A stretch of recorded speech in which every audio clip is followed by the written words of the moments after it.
I just got my shipment from the Farmer's Dog and I'm excited to dig into it with you guys.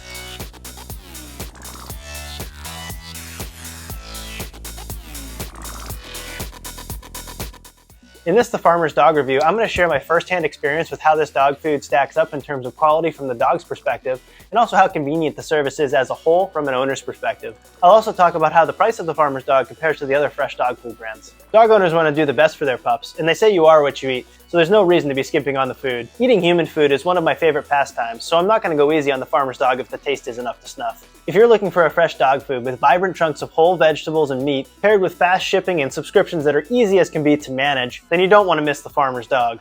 And if you're wondering how it tastes, just stick around and you'll see my first-hand experience in just a bit. If you do decide to choose the Farmer's Dog for your pup, make sure to use my link in the description of this video to save 50% on your first box. Without wasting any more time, let's dive into this review, and we'll start with how the Farmer's Dog stacks up in terms of quality. So let's take a look at the beef recipe. And as you can see, there are nice chunks of carrot, whole lentils, and nice chunks of whole ground beef. It looks pretty appetizing. At first glance, it looks better than what was advertised on their website. Now let's take a look at the pork. This is a little bit more mushy, though I can see some green beans here, probably some sweet potato. I'm guessing that's some sort of, could be a green bean or perhaps a different type of bean. This one does look a little bit mushy, I would say, a little bit less appetizing. This is probably more on par with what I expected. And finally, let's look at the turkey recipe. Right away, this looks like the most appealing of the three recipes. There's nice big chunks of broccoli with the florets still intact. There's corn kernels, nice shaves of carrot. And look at this big chunk of chicken right here. That's wonderful. This absolutely looks better than what they were advertising on the website. All right, so it's time to smell these bad boys. Let's start with the beef. That's a very familiar smell, something I've smelled thousands of times before, maybe millions, probably not millions.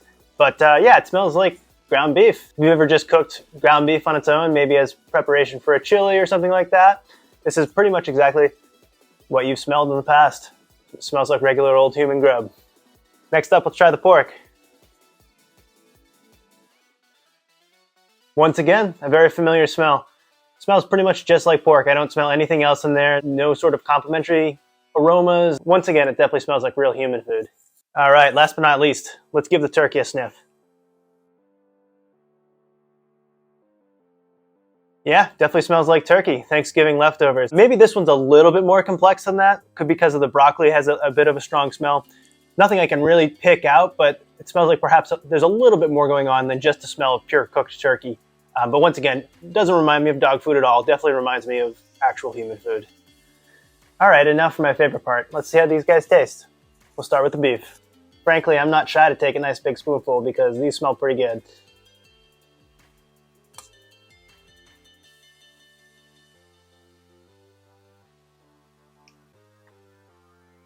If your dog gets to eat this, then it's one lucky dog, I'll tell you. That's pretty tasty food. The balance of the flavors is really spot on. You can taste the nice texture of the lentils and the carrots in there. I would certainly eat this as a meal for myself, and perhaps I'll even finish up when we turn off the camera.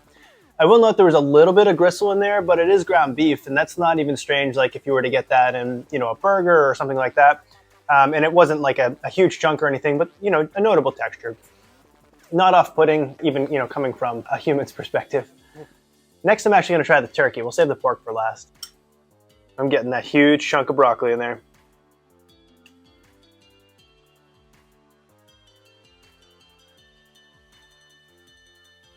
That's a little bit more bland than the beef recipe was, but still perfectly good food. And again, it doesn't taste like dog food. This tastes like it could be something someone would serve me, and I wouldn't think twice about it. Especially when you combine the bright, vibrant appearance of the broccoli and the carrots with, the nice textures of the turkey. It's a pretty good salt balance here as well. It's not quite as delicious as the beef was, but it's pretty good. No imposing flavors or anything like that. They're not trying to go too fancy. Definitely would eat that whole bowl right now if I was looking to have a meal. All right, and finally, let's try the pork. Let's dig in.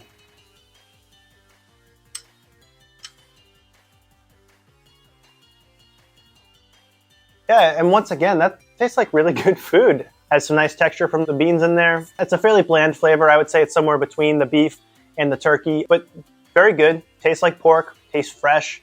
All of this tastes very fresh. If I were to rank these three different recipes in terms of my personal preferences, I would say that beef is definitely number one, followed by pork, followed by turkey. All around, very, very impressed with this food. Really nothing bad to say about it, except for the fact that our dogs might be eating better food than us. So what goes into this food and how is it made? Well, if you look at the ingredients, you'll notice it's fairly long, but the bulk of that's going to be what the farmer's dog calls their nutrient blend. There's all sorts of vitamins and minerals in there to help support your dog's health. But beyond that, you do see whole ingredients. So the beef and the pork had both meat and liver. And organ meat can definitely be a good thing to incorporate into your dog's diet to help round out the nutrition. The protein content in all of these recipes hovers around 8 to 11% roughly, which is pretty standard for what you see with a lot of these fresh dog foods. All of the food is formulated by veterinary nutritionists, and the food meets AAFCO standards. The farmer's dog partners with USDA-inspected facilities that produce real human food in order to make all of these recipes. And the best part is that it's delivered to you within days of cooking. That might just be why it looks so fresh in the bowl here. Alright, so now let's talk convenience. Like most fresh dog food brands out there, you do have to sign up for a subscription if you want to get the farmer's dog food for your pup. When you go online, you fill out a questionnaire. It asks you about your dog's breed, their age, their activity level, their approximate body composition, just sort of by eye. It only takes a few minutes to fill out. Typically, I'm quite skeptical when I sign up for a new subscription, so I went into my account dashboard at the Farmer's Dog to see how easy it is to cancel. And with just a few clicks, you can cancel your subscription. It's actually fairly easy. They do ask you a few questions, and I think there were 3 of them as to like why you're quitting, what you're replacing it with. And after a few clicks, my subscription was canceled.